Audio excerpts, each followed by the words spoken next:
Yeah, the music gonna see watch a little bit first. Kobe man on body na mama shot to west. Watch it. Say me who wanna mash up the west. Penny boy. Emmanuel, you know no go fi contest. Yeah. You are the best among the rest. Anything you do, I they impress. Yeah, my lady. Anything you do, I they impress. Yeah, my lady.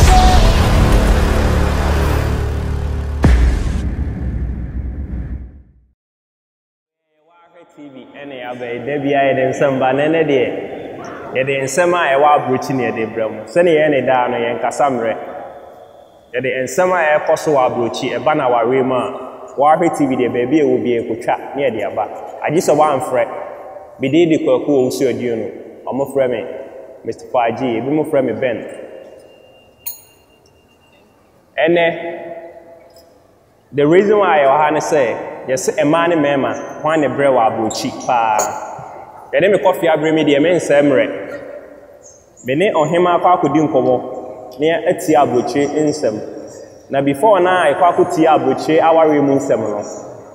So we hear me send me mail video mount. Oh, your wedding, oh, your engagements. Oh, ye be bianes and confu who are saving post a old tongue in me.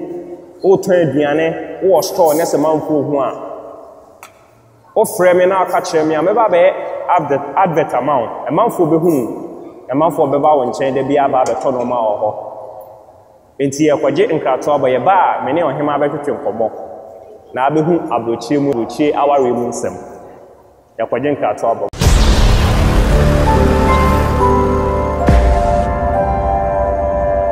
Wahwɛ TV, Australia Ghanaian TV station. All right, sɛnea me kan no me se yakwaje nkato aba ne ne ohema ne sibe nkyɛn no obebo ne din obeka ba bi ofiri Ghana no wa kyerɛ mo ba bi ɔte wa abrochi a ene waba Mr. Wahwɛ TV so Mr. Wahwɛ de de nsa ba esre de de abrochi nsɛm awale sɛ papa sɛ nye papa ebi mo ka de ɔmo pɛ ne de ba ohema ma kwa baba Wahwɛ afidie so Udi ka o ma me de wo ankasa de say udi ankasa udi pa ohima ya sewa ame kwa cho himfa pa na ofiri Ghana ote Ghana me fi Achimota Eastern region sa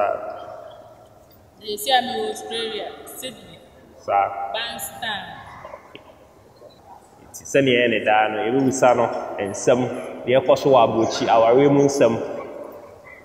sɛnea ɛmɛɛma ne mmaa ebi mu kɔfa ebi mu firi Ghana ba sɛnea ɔmo ha ɔmo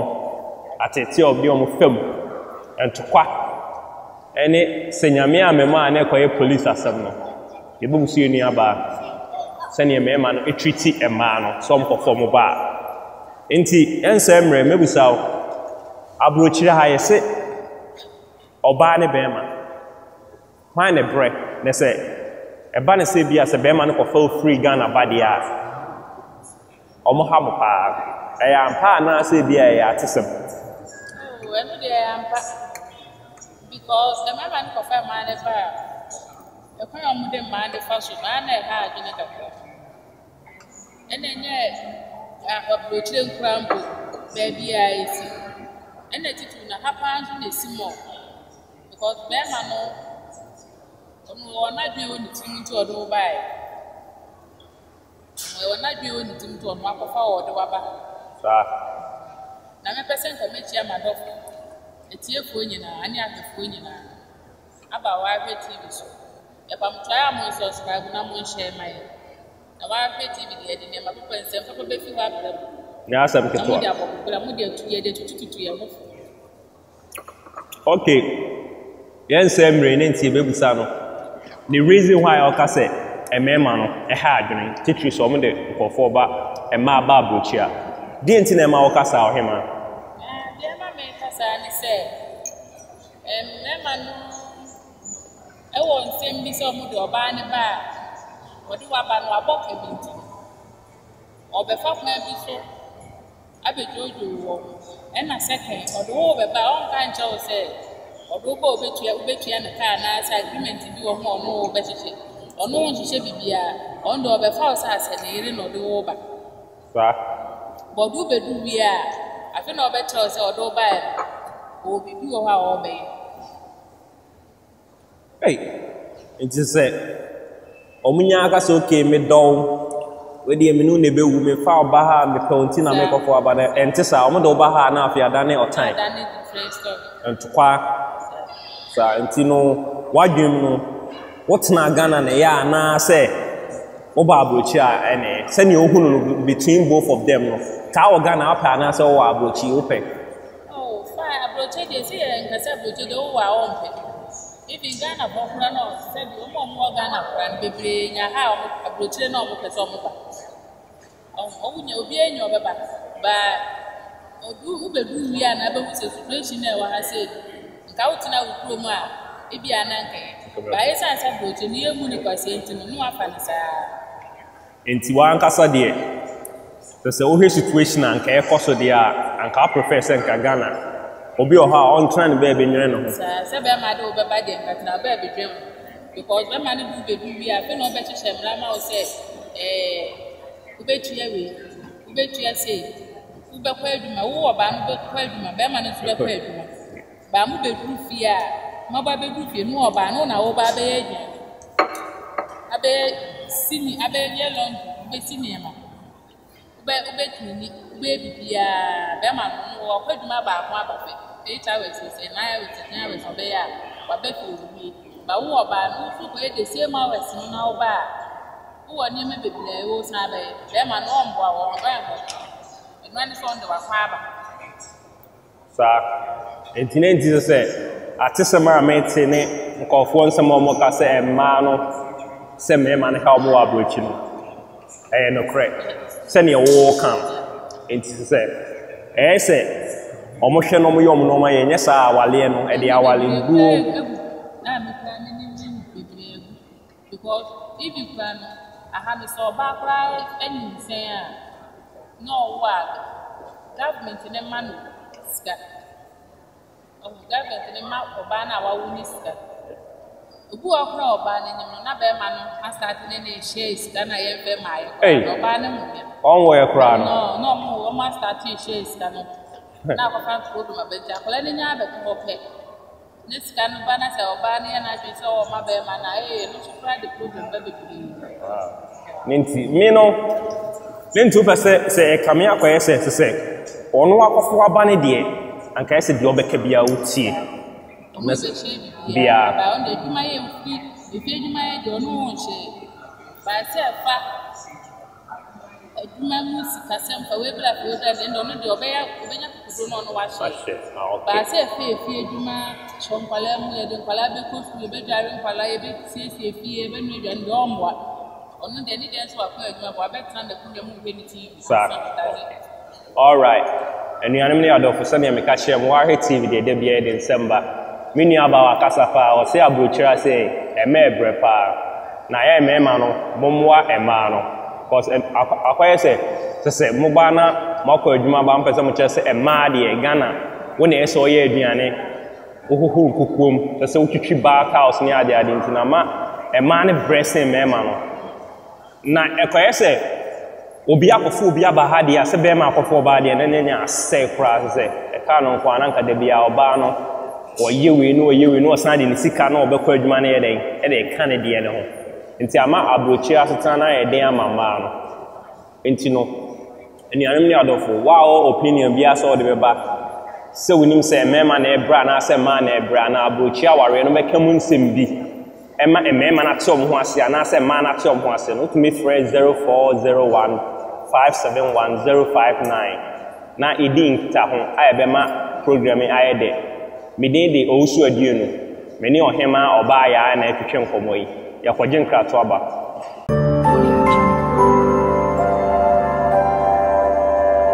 Wahwɛ TV, Australia Ghanaian TV station. Senior meka se yakwaje nkrato aba na yeba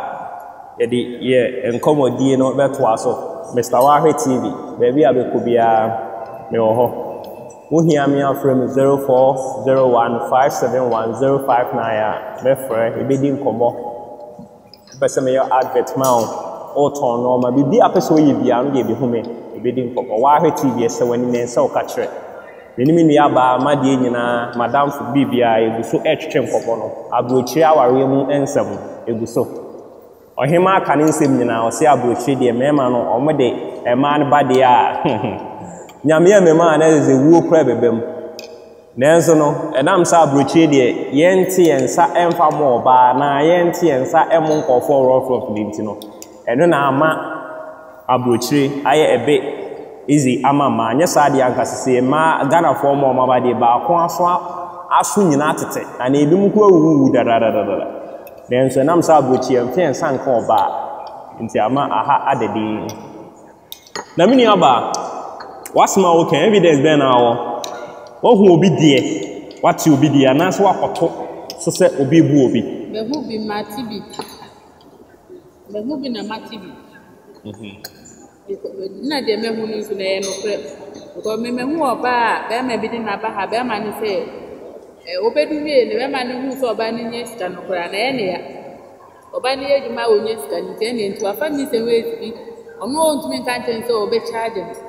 ba ekwan obefa so obegidi obema oba ni sika tuatua eniema oba ni ka sese ya na akoye ntokwa even kwa ne ka radio kure wo pe so oba no kwa ne yeye ma no ena minister obe complain sa too much complain obe complain sa because of onu ye 8 hours and 10 hours no oba na koye 12 hours 2 hours na do oba ne de no so keke nti any prayer she oba nti e sa na ma odin oba ne de ntokwa tem bia ese mema ne de mi hu ebi mu adwene se de omusi treat man fa ewa abrochia minim se de ebi mu si pinchen sister anka minim se sa ema omo abrochia no emema na ebu omo pa ebi mu hu ama ne nso nenso be ne dai abrochi matepa me wa ha minim de akoso nenso na nansa me ye host ne ntimi nka bebre obi a ode ne de bebe bia na ye de hu nkomo ema abobro ne ntokwa ekoso awarem sika kekenti no na sensem ko me sister wa kansem bebre nenso de bia se ne motie no sa ne tie se abrochire se o ma bi ne se woto Ghana se o store bi a ye dey tena ho na na uku ebinya dey entra mo store no na me mama nto mo store ento mo no manyina na mo mfa abrochire na se nkodo a mo wo no Ghana ho no mopa buhu ba mo ba bedu abrochire nam sikasem ani brent na be mama wale dey agija because abrochire no ba me ye 8 hours so ye 8 hours nti oba first camera twinkan be ma first camera twinkan bi apese odidi ne nyonko ho nti abrochire de obi ne mawa sebra hwehwem ye ansa na waba nyese bi artist abrochire na waba e bia na wada manhye mu Ghana oba ba be share nso a entokwa da bia wasomunyo Wahwe TV esi wani nsa okachire de nsama efe de esre de ehwam kwa na edeba wahwe esi wani nsa okachire my sister de na be kachire adofo me de metimi akachire adofo ni say omonye careful because ahaba ni de obetimi aba ene atene tembe abenya chance bia no betimi ayede aba ba oba make sure say nipa na ode wo ba unini menya problem bia nya awale fo nkwanpo na edomba omunya problem ya oma ye ni na ne na mo chenchen so oba no anya careful kwa to minye nipa na odo oba no kwa nya ende 100% ntino sisi na akwa eze o tu omo fose omo wo mo bibi omo nye no mo nyai abrochi no ne anaza so masi omo bo so omo beba de a ne so untumi nye de so obi ape na emu no ba ese udi mra so na hwe o kasem ne no mo ye ne nti ankwa ese ntokwa da bia ni mo bi a ofi Ghana ba ekrom ha no na ma bonten na obi hu no say department na ofi pasimiti mi ye Ghana ni no say na oba a chero si da bi o nipa obi department say na de mi ba ekrom ha no say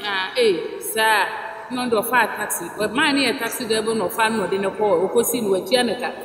osi ni wie pe no frɛ nipa na ode nipa kro ne ba ha ne nua ne sɛ una ade nipa simesi ba ha osi oya kwadro papa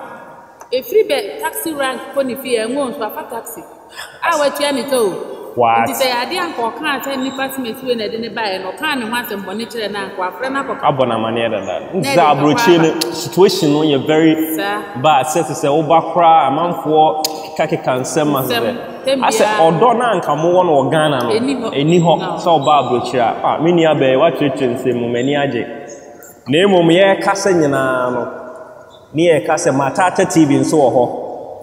ɔde abrokyire nsɛm de brɛ mo ɔde Ghana nsɛm deɛ nkɔ so yie nyinaa ɔno na ɔka de brɛ mo ɛwɔ signal abɔnten ma ho sɛ Ghana yɛnyɛ yɛn nneɛma yie nti da bia ɔde nsɛm ne ba montie Matata TV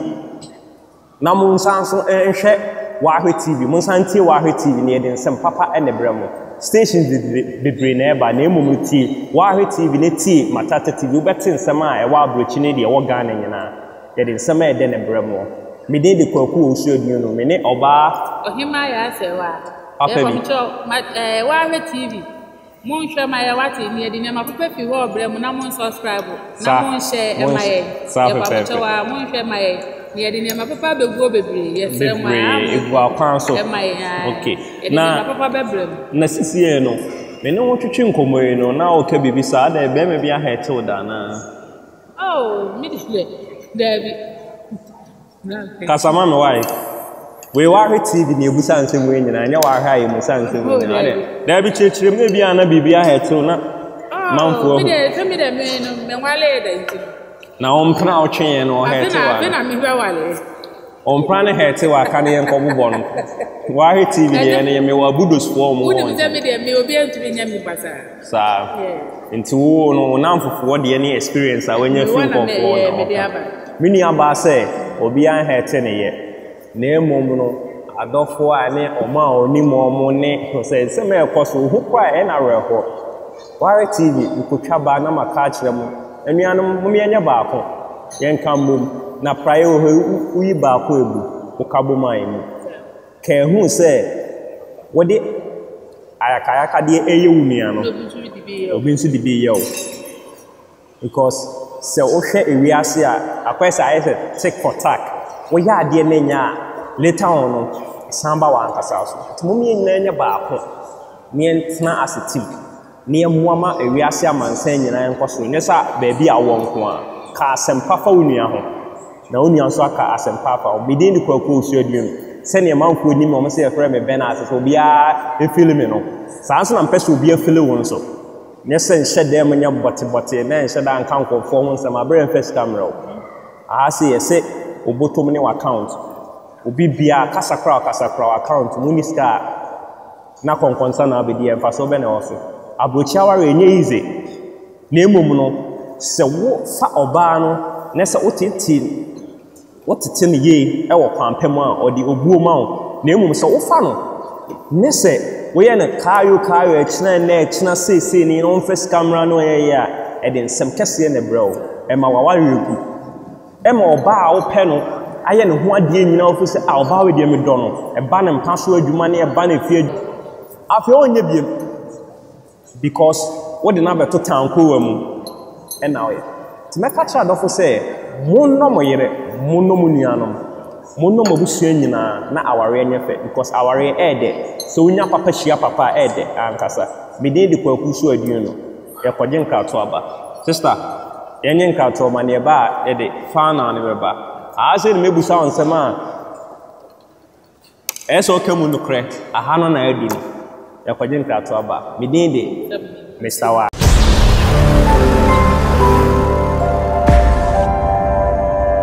Wahwe TV, Australia Ghanaian TV station.